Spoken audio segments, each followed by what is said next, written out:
Bueno, Victoria Corsino, bienvenida a Juntos en la Experiencia. ¿Cómo estás?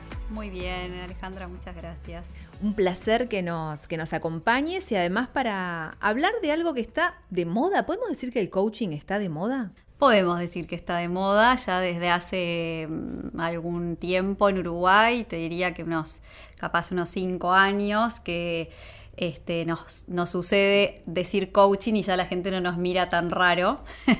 Entonces eso nos va dando la pauta de que la palabra está cada vez más familiarizada con las personas y bueno, sí, es así una tendencia. Hoy se habla de coaching en un montón de disciplinas y cada vez se conoce más de qué se trata. Así que sí, podemos decir que es una moda, sí. Ustedes con SBS y con este equipo que han conformado de coaches profesionales vienen trabajando desde hace mucho tiempo y me imagino que sí, al comienzo, a ver, si te ha sucedido lo mismo que me ha ocurrido a mí a veces con personas que están muy por fuera del tema del coaching, que dicen, pero coach por ahí lo relacionan con algo deportivo. Claro. O con programas donde se miden talentos en el baile o ese tipo de cosas donde hay coach, ¿no? Y este tipo de coach, el coach que ustedes son como coach profesionales y además como coach ontológico, de lo cual también vamos a hablar, va por otro lado, ¿no? Exacto. Sí, la tónica, digamos, o lo que busca un coach generalmente es acompañar a un otro a lograr resultados que pueden ser, digamos, resultados bien específicos, como puede ser, por ejemplo, un entrenador de fútbol que lo que quiere es que su equipo gane y gane un campeonato, y ahí estamos hablando de coaching deportivo. O, tú bien lo mencionás, yo creo que la palabra coaching, cuando en aquellos programas de Argentina empezamos a escuchar los coaches, es como que empezó a resonar y decir, ay, pero ¿cuál es la diferencia con lo que estamos acostumbrados a ver? Y en definitiva, en esos programas también hay una persona que es este coach que está acompañando a alguien a brillar de la manera máxima que pueda, ¿no? Entonces, si traemos como esos conceptos a lo que nosotros hacemos como coaching, en el coaching de vida o en el coaching ejecutivo, en realidad también tiene mucho que ver, porque lo que busca el coach es acompañar a alguien a que logre sus mejores resultados dentro de todas sus posibilidades. Entonces, si bien no es la misma disciplina o no es la misma área en la que estamos trabajando, sí, el coach lo que busca es acompañar a que la persona brille en todas sus posibilidades. En tu caso vos sos psicóloga también. Sí. Y muchas personas preguntan, ¿pero el coach es también como un psicólogo? ¿Cuál sería la diferencia? Bien, hay una diferencia, hay varias diferencias. Mi primera vida, digo yo siempre, es la psicología, mi primera vida profesional fue la psicología y en el coaching lo que encontré fue una manera de acompañar al otro desde una relación que decimos que no es asimétrica como quizás puede pasar en la relación entre un psicólogo y un paciente o un consultante, como a veces se dice, donde quizás es como que el paciente va y le cuenta al psicólogo le está pasando y el psicólogo le brinda toda una interpretación. Y la herramienta quizás es más trabajar sobre esa interpretación que sale del profesional. Cuando estamos hablando de coaching, el coach lo que hace es desafiar al otro a través de preguntas acerca de lo que el otro trae. Si bien evidentemente también interpretamos lo que está ocurriendo, no devolvemos la interpretación, sino que el trabajo lo hace el otro. El trabajo de darse cuenta lo hace el otro a través de esas preguntas. Y una de las diferencias fundamentales entre la psicología y el coaching es que el coach no trabaja con personas que estén cursando determinadas patologías. Para poder acceder a una sesión de coaching necesitamos estar en una situación de estabilidad emocional, digamos, óptima como para poder trabajar determinados temas. Que no significa no estar sensibilizados o no significa quizás la persona está angustiada por lo que le está pasando. Lo que, por ejemplo, no podemos es meternos en una depresión profunda. Como coach no tenemos las herramientas para trabajar en ese tipo de patologías o en otras. Pero sí podemos acompañar procesos. Y de hecho se trabaja interdisciplinariamente a veces con psicólogos y con psiquiatras. Entonces no es que no se pueda trabajar, se puede, pero en esos casos con otro tipo de intervención profesional también. O sea que la persona que esté analizando si puedo integrarme al coaching, puedo ser coacheado, sí o no, salvo estas circunstancias que vos comentabas de las patologías, después cualquier persona que tenga algo a lo que aspira o que quiere mejorar en su vida puede someterse a un proceso de coaching. Tal cual. El coach puede acompañar, en coaching de vida podemos acompañar cualquier situación que para la persona hoy esté siendo un motivo como para conversar con alguien porque no se está dando cuenta de cómo salir de ese lugar. Siempre decimos que no hay motivos como para ir al coach más graves o menos graves, o más importantes o menos importantes, o más profundos o menos profundos. Basta con que a la persona le haga ruido para que ya pueda hacer algo a trabajar. Porque también a veces tenemos esa fantasía de que si no es un tema de esos que te mueven toda tu vida, capaz que no justifica ir. A veces son situaciones incluso hasta positivas, ¿no? Que me pasan, por ejemplo, a nivel laboral, me nombraron jefe o líder o gerente y puede ser algo espectacular, pero me muero de miedo porque siento que no tengo las herramientas. Y eso es un motivo, por ejemplo, para consultar a un coach, que pueda acompañar en ese proceso de construir ese nuevo rol o esa nueva tarea. Uh-huh. Hay diferentes tipos de coaching, ¿no? Diferentes visiones de coaching en Europa, en los Estados Unidos y en Sudamérica, donde en Chile principalmente, ¿no? Hay grandes padres de lo que se llama el coach ontológico. Exactamente. Desde lo que es la ontología, los maestros o los padres, como decís tú, están presentes desde Chile, de la mano de Rafael Echeverría, Julio Laya, y otros que han ido o que fueron marcando este camino.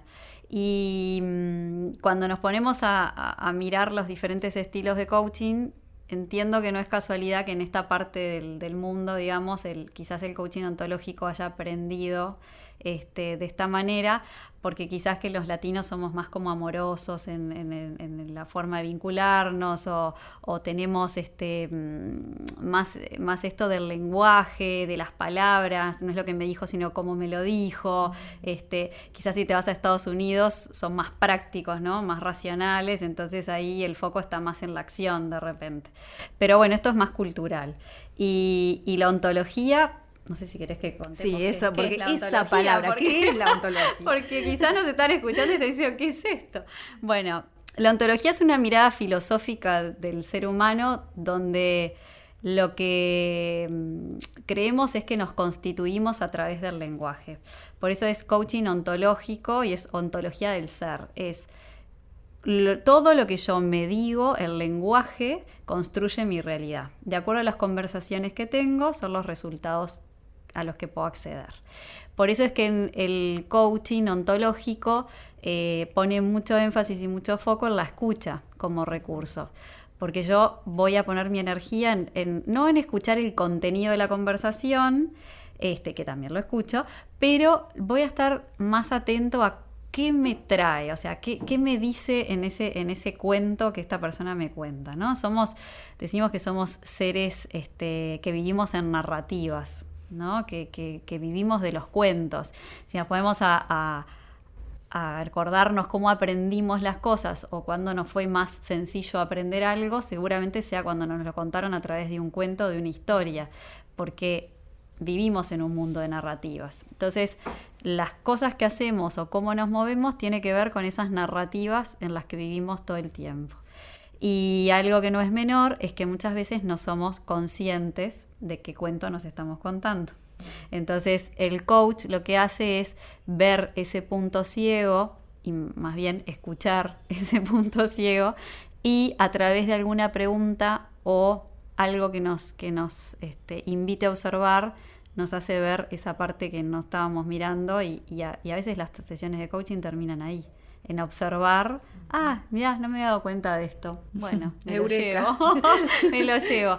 Y bueno, y eso es a veces como que dicen que es como son procesos mágicos, no tiene nada de magia, lo que tiene es esa empatía y esa escucha, donde cuando un coach está escuchándote, está ahí escuchando todo, ¿no? Está escuchando tu cuerpo, está mirando tu gestualidad, interpretando las emociones y escuchamos absolutamente todo eso para poder comprender de qué mundo está viniendo esa persona. Una escucha amable, una escucha generosa. Exacto. Brindada, sí. Estar presente. Eso que nos hace también tanta falta a los que no son coach, no somos coach, en el día a día también, ¿no? Porque a veces a uno le están hablando o uno está hablando y se da cuenta de que la persona hace pero en realidad no nos está escuchando. Exacto, lo que está haciendo es oírte, que es un fenómeno biológico que si tenemos la bendición de tener oídos, podemos acceder. Ahora, la escucha es mucho más, ¿no? La escucha es oír más percibir, decimos. Entonces tiene que ver con estar en plena atención de quien está hablándome. Y si vamos un poquito más atrás, empieza por escucharnos a nosotros mismos. Empieza por tener una clara escucha y una clara conciencia de cómo estoy siendo y de las cosas que me están ocurriendo. Porque si yo no estoy en plena conciencia de mi escucha personal, es difícil también estar disponible para el otro. Entonces es un ejercicio que empieza por casa. Y ahí viene una palabra que a mí me encanta, una expresión que es la radio-mente, la radio mental, el bla, bla, bla que tenemos, ¿no? Que según la escuela es como se le llama, pero es esa conversación que algunos dicen el diablito y el angelito, esa conversación que tenemos con nosotros. Y lo hablaba con otra entrevistada, con Nancy Jonker, hace unos días, que a veces somos muy severos con nosotros mismos, ¿no? Lo que nos estamos diciendo todo el tiempo, sí. Que a veces ni siquiera a una persona a la que no le tengamos mucha simpatía le hablaríamos así como nos hablamos a nosotros mismos. Y el tomar conciencia de eso ya es un primer paso. Exacto. Tomar conciencia de cómo nos conversamos es la base, ¿no? Porque cuando nosotros estamos en conciencia de lo que nos estamos diciendo, podemos elegir, que eso para mí es como la otra receta, si se quiere, el otro tip, elegir si quiero seguir repitiendo ese cuento o si es momento de ponerle un basta o de al menos sacarlo de esa transparencia que decimos nosotros que a veces existe, el piloto automático, y decir, che, ¿qué es esto? ¿Qué me estoy contando? ¿Qué me estoy diciendo? Y esa radio que vos traes, que a mí me encanta llamarla Pepe Grillo, está prendida 24/7, nunca se apaga. Entonces, cuanto más conciencia tenemos de esa radio, más o aumenta más nuestra capacidad de elegir, de elección. Y, algo que no es menor, la responsabilidad que tenemos, no solo en lo que nos decimos, sino en lo que decimos. Si yo te decía hoy que esta mirada filosófica entiende que nos construimos a través del lenguaje, es muy importante tener conciencia de esa radio, porque también no solo nos construimos, sino que construimos nuestro ambiente, nuestro entorno. La calidad de nuestras relaciones tiene mucho que ver con la calidad de nuestras conversaciones. Y cuando podemos hacer conciencia acerca de eso, nos volvemos más responsables, pensamos 2 veces antes de criticar, nos enganchamos menos con el chusmerío o elegimos más con que sí, con que no, y somos muy conscientes de que cuando abrimos la boca vamos a impactar. Las personas que están en lo que tú haces, ¿no? Que comunican todo el tiempo, siempre reflexiona lo importante que sería que todos tengamos tanta conciencia de esto, ¿no? Sí, es un tema de responsabilidad. El lenguaje generativo, ¿no? Generar realidades desde el lenguaje. Otro de los puntos importantes que se tratan en el coaching ontológico es el observador. Sí. Del cual hasta que uno no entra en este mundo por ahí no tiene mucha conciencia de que todos somos observadores. A veces se dice, la frase popular, todo depende del cristal con que se mire, ¿no? Y va por ese lado, o sea, cada uno según el lugar donde nació, su familia, sus vivencias, va generando un observador y desde ahí es que mira y reacciona ante la vida, ante la realidad. Exacto. Nosotros en el coaching el concepto del observador tiene que ver con, el observador le llamamos a cada una de las personas, ¿no? Yo soy una observadora, tú sos una observadora, entonces decimos que existen tantas realidades como observadores existen en el mundo, porque claro, cada uno lo que va haciendo a lo largo de toda su vida es constituirse y ir como generando unos lentes, ¿no? Entonces esos lentes van teniendo cada vez más filtros conforme vamos creciendo y nos vamos desarrollando. Y esos filtros tienen que ver con nuestras creencias, con la cultura en la que nacemos, con aquellos mandatos que vamos incorporando. Bueno, desde lo que nos van enseñando en casa, en nuestros espacios de aprendizaje, con nuestros grupos de amigos.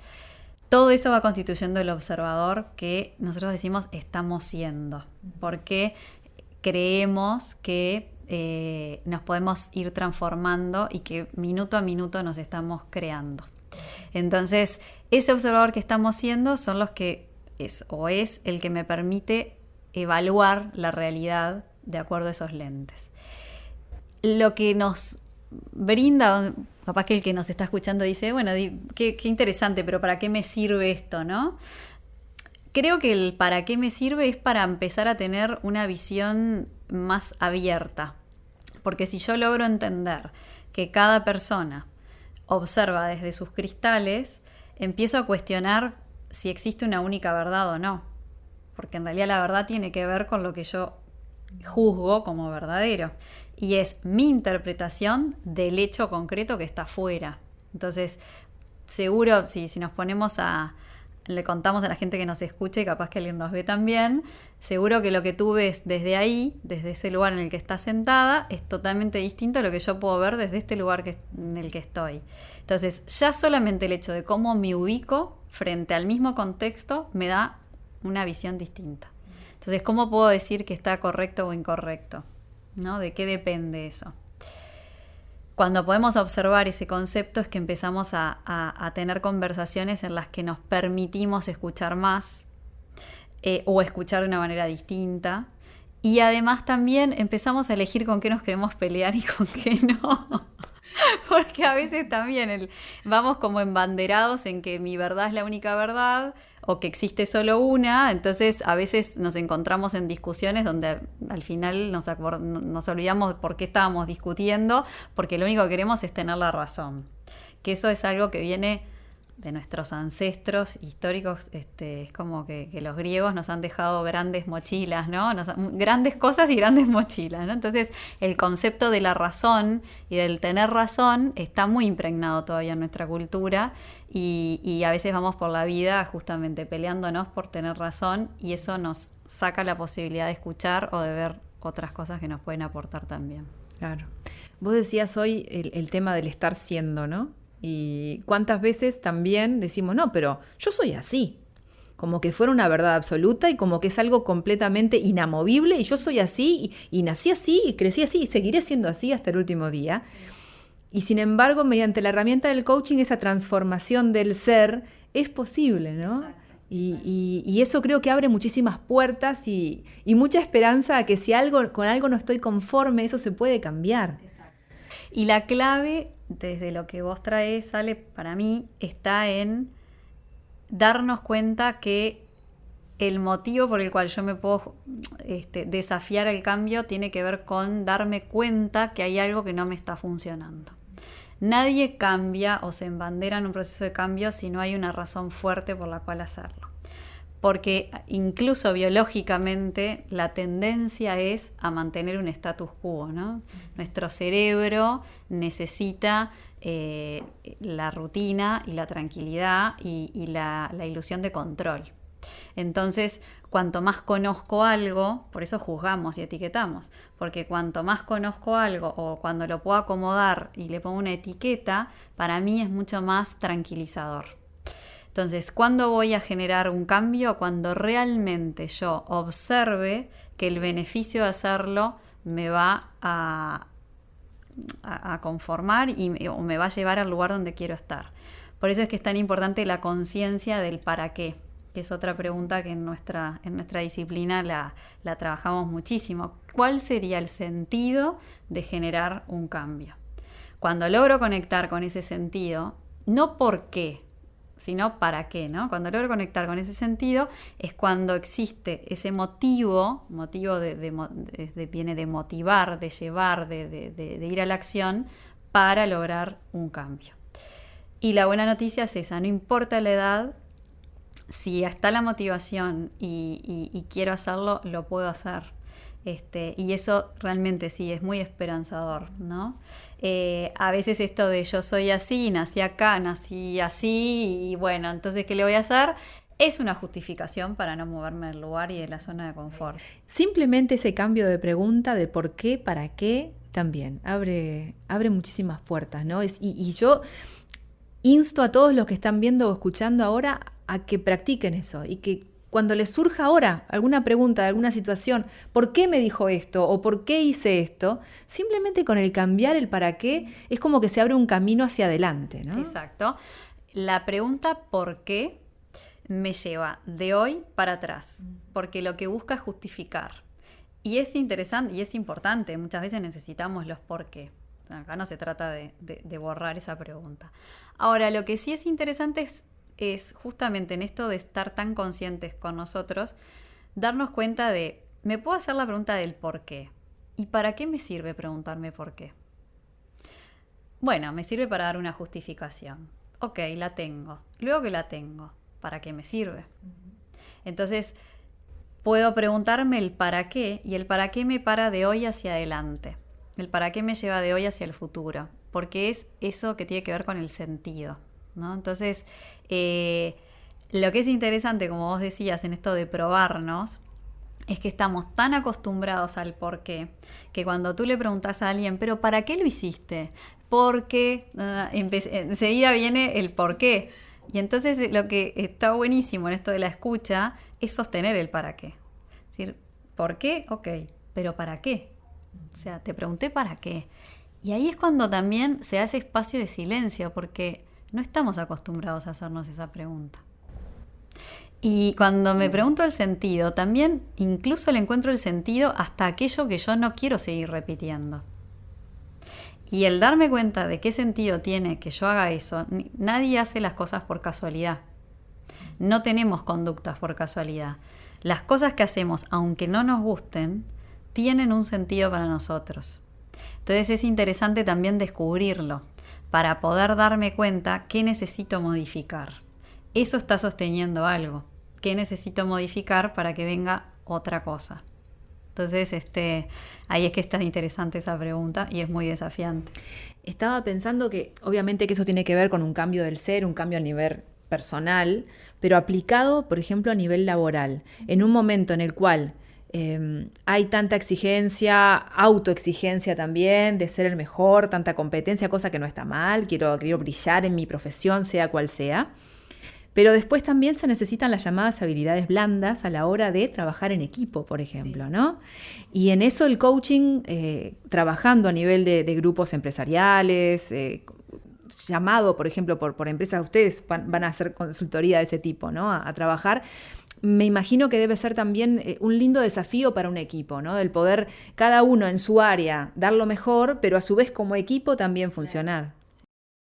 Sí, porque no nos podemos olvidar que en las empresas hay realidades que bueno, son hechos, como decíamos hoy, ¿no? La empresa tiene que ser rentable, tiene que llegar al objetivo, tiene que lograr dar dinero, porque para eso existe. Ahora, quienes están haciendo todo eso realidad son las personas. Entonces, necesariamente cada vez es más importante desarrollar habilidades, por ejemplo, competencias conversacionales. Si nos acordamos de lo que hablamos hace un ratito atrás, que nos construimos a través de las conversaciones, yo te puedo decir que en mi historia laboral, que ya hace muchísimos años que trabajo en organizaciones, cuando hacemos un diagnóstico, el tema comunicación siempre da en rojo. Y si no dan rojo, dan amarillo. Entonces, ¿qué es lo que pasa? Y que nos olvidamos muchas veces de conversar o nos olvidamos de tener la conciencia de que los resultados los logramos a través de las conversaciones efectivas. Entonces, el coaching, ¿por qué ha llegado tanto a las empresas? Porque pone foco en eso, pone foco en cómo conversamos y cómo nos escuchamos o no nos escuchamos para poder luego trabajar en estrategias que nos lleven a los resultados que queremos lograr. Muchas veces nos paramos solo en las estrategias, que serían las acciones o las conductas, para lograr los resultados. Y en realidad tenemos que darnos cuenta quiénes son los que están ejecutando esas estrategias, que de ahí vamos al ser, como vos hablabas, quiénes son esas personas, para luego poder plantear esas estrategias. Y el coaching trabaja en el quiénes somos para lograr esos resultados. También, por ejemplo, a nivel familiar, sí, ¿no? O sea, mientras hablas, podemos ir pensando en un montón de áreas donde se puede ir aplicando y que puede ser una gran herramienta. Ustedes tienen con SBS cursos, ¿no? de formación en coaching. Exacto. Y el primer año de ese curso trabaja principalmente lo que ustedes dicen, pasar por el cuerpo de cada uno la experiencia, ¿no? Y lo digo como alumna. Lo voy a confesar. Exactamente. Pero justamente en ese pasar por el cuerpo, más allá de que uno se dedique profesionalmente o no a ser coach en el futuro, esa transformación a medida que van pasando los meses y las clases y los temas como ustedes los proponen, es notoria. Lo nota uno en sí mismo, lo notan los compañeros con los que viene coexistiendo a lo largo del año, ¿no? Y me imagino que ustedes también como guías, como conductores de todo este proceso a lo largo de tantos años también, deben haber visto casos muy interesantes. Para nosotros es realmente, yo siempre digo que es un regalo acompañar ese proceso de aprendizaje y los otros docentes también lo traen desde ese lugar, porque realmente vemos personas cómo empiezan la formación y cómo la terminan, y te digo que en 10 años de estar del lado de la docencia, nunca vi que alguien saliera igual que como entró. Y eso, vuelvo a decir, no es mágico, sino que tiene que ver con aprender a escucharse y a desarrollar esa conciencia en cuanto a, por ejemplo, quién quiero ser dentro de mi grupo familiar, o cómo quiero impactar en mi área laboral, o cuando estoy hablando con amigos, sigo siendo la misma persona que capaz que se enganchaban las críticas, o empiezo a escuchar desde un lugar diferente y a hacer más conciencia. Y eso quizás es más para afuera. Para adentro, bueno, tú lo viviste, se empiezan a hacer muchas preguntas que tienen que ver con quién están siendo y qué quieren modificar o qué quieren reconocer, porque no se trata de estar todo el tiempo pensando en modificarnos. También muchas veces hay que reconocer desde dónde estamos parados para poder elegir hacia dónde quiero ir y con qué herramientas. Y no nos detenemos a darnos cuenta y a reconocernos todo lo que hemos construido. Entonces eso también es un parar y es un tomar conciencia.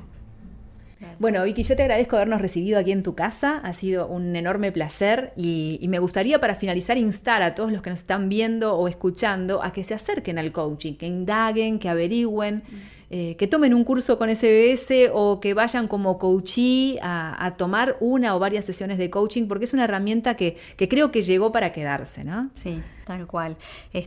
Hablábamos de que puede impactar en diferentes áreas de nuestras vidas y que se aplica a todo nivel. Entonces es una herramienta que se puede aprender y llevar a diferentes ámbitos. Muchos alumnos llegan porque están muy atentos a que laboralmente la necesitan y terminan dándose cuenta que la aplicaron en su familia, bueno, consigo mismos ni que hablar, y que se puede llevar a todos los ámbitos. Por eso creo que es una herramienta tan valiosa. Y algo que te quería comentar, que creo que yo lo siento importante, estamos asistiendo a un momento social, cultural, donde estamos como muy bombardeados con esto del cambio y mejorar y hacer como muchos cursos y yo lo que siempre les digo es que a mí la herramienta del coaching lo que me aportó fue a tener conciencia de elección de para qué estaba disponible. Que a mí me parece que es una palabra que tenemos que llevar siempre las mujeres en la cartera y los hombres en el bolsillo.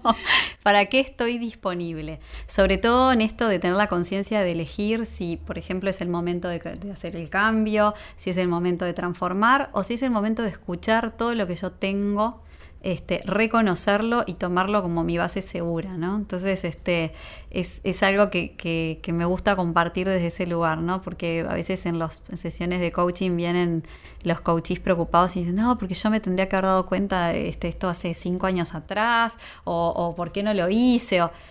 Y en realidad yo lo que les digo es, estamos disponibles para hacer los cambios cuando estamos disponibles para hacerlos. Entonces también tener esa conciencia creo que es súper importante, sobre todo en un momento en que estamos tan bombardeados de estímulos. Es cierto, nos quedamos con eso. Me llevo eso. Porque la pregunta decía, ¿qué te llevas? ¿Qué te llevas?